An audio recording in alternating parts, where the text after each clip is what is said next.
آج دیکھو حضرت مولا علی رضی اللہ تعالی عنہ یا محبت اہل بیت رضی اللہ تعالی عنہم میں روافظ تو روافظ ہیں، انہیں تو اپنی جگہ، وہ تو ام الامراض ہیں، یہ جن کی ہم شفا کا اہتمام کر کے ان کو سیدھا کرنا چاہتے ہیں، اگرچہ وہ ہمیں گالیاں دیں۔ ہمارے آقا صلی اللہ علیہ وسلم نے فرمایا احبو اہل بیتی لحبی، میرے اہل بیت سے میری وجہ سے پیار کرو، ان کی اپنی وجہ سے نہیں۔ یہ ہے فتنے کا باعث اس وقت، بلکہ بعض تو سرکار کو ان کا توفیلی بنا رہے ہیں۔ وہ جہنم میں گیا جو ان سے مستغنی ہوا ہے خلیل اللہ کو حاجت رسول اللہ کی۔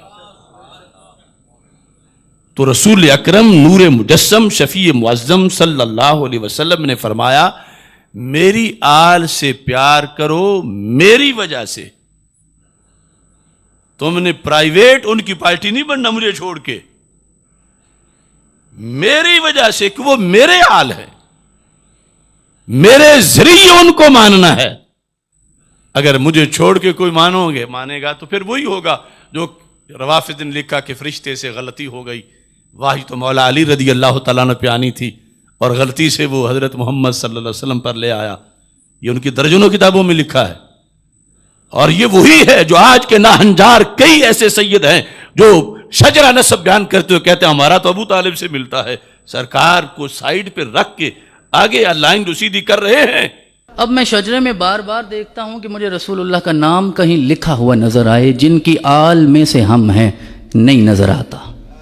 اب میں پھر سوچتا ہوں کہ ترتیب میں چلوں، کہاں رسول اللہ کا نام ہونا چاہیے جو ظاہراً دیکھنے میں نظر نہیں آ رہا لیکن ترتیب میں یہاں بنتا ہے۔ تو علی کے بعد شجرے میں مجھے جو نام لکھا نظر آتا ہے وہ میرے محمد کا نہیں ہے، کہ میرے رب نے ابو طالب کی ذات میں محمد کو ضم کر دیا ہے۔ اب اللہ نے بنا دیا ہے، اللہ نے بنا دیا ہے، وہ جو چاہتا ہے کر دیتا، وہ کسی سے پوچھتا نہیں ہے۔ تو اس نے ابو طالب کی نسل کو قیامت تک مصطفیٰ کی نسل بنا دیا ہے۔ یہ ہے خلاف ورزی۔ سرکار فرماتے ہیں احبو اہل بیتی لحبی۔ اب چادر کے نیچے کون؟ یہ کہو کہ اللہ کے رسول صلی اللہ علیہ وسلم، رسول پاک صلی اللہ علیہ وسلم کی شہزادی، رسول پاک صلی اللہ علیہ وسلم کے داماد، سرکار کے نواسے۔ اور جب یہ کہو گے کہ ابو طالب کا بیٹا، ابو طالب کی بہو، ابو طالب کے پوتے،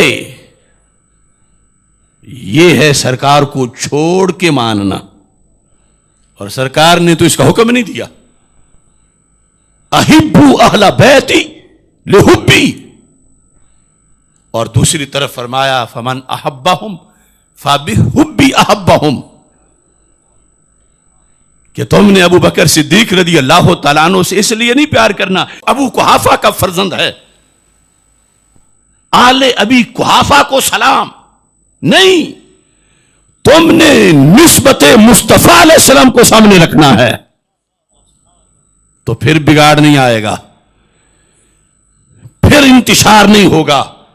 اس واسطے کہ جب سرکار ہیں تو جن کے پہلے خلیفے کا ادب ہے ان کے چوتھے کا بھی ادب ہے، جن کے سسر کا ادب ہے ان کے داماد کا بھی ادب ہے۔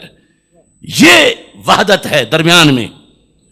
اور استقلالاً ماننا حضرت مولا علی رضی اللہ تعالیٰ عنہ کو، استقلالاً ماننا حسنین کریمین رضی اللہ تعالیٰ عنہما کو، استقلالاً، ابھی میں وضاحت کروں گا، یہ صرف ناجائز ہی نہیں، کفر بھی ہے۔ صرف ناجائز نہیں کہ چلو ناجائز محبت ہوگی فائدہ کوئی نہیں ہوا، استقلالاً ماننا حضرت صدیق اکبر رضی اللہ تعالیٰ عنہ کو صرف ناجائز ہی نہیں کفر بھی ہے، اور سرکار کی وسادت سے ماننا یہ عین اسلام ہے۔ ہم یہ نہیں کہتے جو ہم کہتے ہیں وہ مانو، ہم کہتے ہیں جو قرآن کہتا ہے وہ مانو، جو حدیث کہتی ہے وہ مانو، جو مجدد الفیسانی کہتے ہیں وہ مانو، جو اعلی حضرت بریلوی کہتے ہیں وہ مانو، اور اگر وہ نہیں کہتے تو پھر ہمیں کہو کہ تم غلط بتا رہے ہو، اور اگر ہم شیشہ دکھا کر ثابت کر رہے ہیں کہ جس بیماری پر انہوں نے کفر کا فتویٰ لگایا وہ تو تمہارے جلسوں میں روزانہ نظر آ رہی ہے، تم کیسے کہتے ہو کہ تم روافض نہیں ہو؟ صرف تفضیلیت نہیں، استقلال ماننے سے بندہ زندیق بن جاتا ہے۔ اور نام کیا رکھا ہے؟ حب علی، نام رکھا حب صدیق اکبر، اور ادھر نتیجہ کیا ہے؟